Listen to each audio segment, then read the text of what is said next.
It is very unfortunate na in-extend pa rin siya. As you said, another year.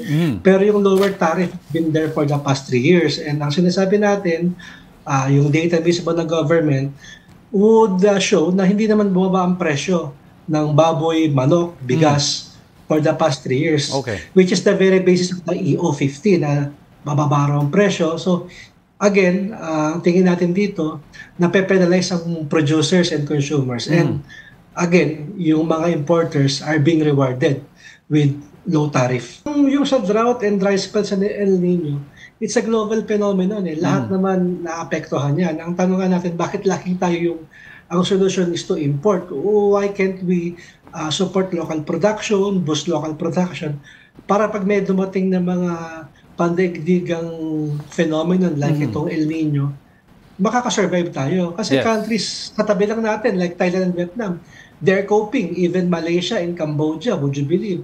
And even Singapore, they're starting to produce talaga locally instead of relying on imports. That's basically our problem with the EO.